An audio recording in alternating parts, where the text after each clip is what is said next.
মাটির উনানে আর মাটির পাত্রে রান্নার মজাটাই আলাদা। সেটা যদি হয় পিঠে, তাহলে তো আর কোনো কথাই নেই। নমস্কার সবাইকে, সৌমির রান্নাঘরে জানাই সবাইকে স্বাগত। তাহলে চলুন শুরু করি আজকের পিঠে পর্ব। 2 বাটি চালের গুঁড়ো নিয়েছি, এর সাথে পরিমাণ মতো নুন মিশিয়ে নেব। এটা মাখার জন্য আমাদের হালকা উষ্ণ গরম জল ব্যবহার করতে হবে। ঠান্ডা জল কিন্তু ব্যবহার করা যাবে না।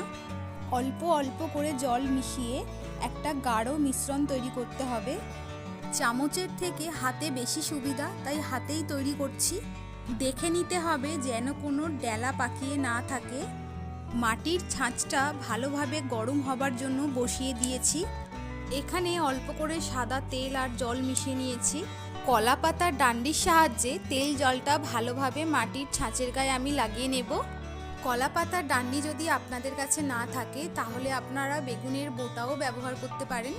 আমার মা ঠাকুমাকে দেখেছি তারা এই পিঠেটা বানানোর জন্য কলা পাতার ডান্ডি বা বেগুনের বোঁটা ব্যবহার করত। আপনারা চাইলে কিন্তু ব্রাশও ব্যবহার করতে পারেন। গুলে রাখা মিশ্রণটা ছাঁচের মধ্যে দিয়ে দিলাম। আপনারা চাইলে এই পিঠেটা কিন্তু গ্যাসেও বানাতে পারেন, কোনো অসুবিধা হয় না। সরা দিয়ে কভার করে দেব যাতে পিঠেটা ভালো মতন সেদ্ধ হয়ে যায়। মাটির ছাঁচটা কেনার সময় ওর সাথেই কভারটা দিয়েছিল। আপনারা কেনার সময় অবশ্যই চেক করে নেবেন। মিনিট 5 সময় লাগে পিঠেটা তৈরি হতে। ছুরি দিয়ে চেক করে নেব। পিঠেটা হয়ে গেছে, ছুরি দিয়ে এভাবে তুলে নেব। আজকের এই পিঠেটা আমি, আমার বর আর আমার দিদি ভাই মানে আমার ননদ, আমরা সবাই মিলে বানিয়েছি। কেমন লেগেছে অবশ্যই কমেন্টে জানাবেন। ভিডিওটা যদি ভালো লেগে থাকে লাইক করে দেবেন, সাবস্ক্রাইব করে পাশে থাকবেন। ভিডিওর মধ্যে ভুল ত্রুটি ক্ষমা করবেন।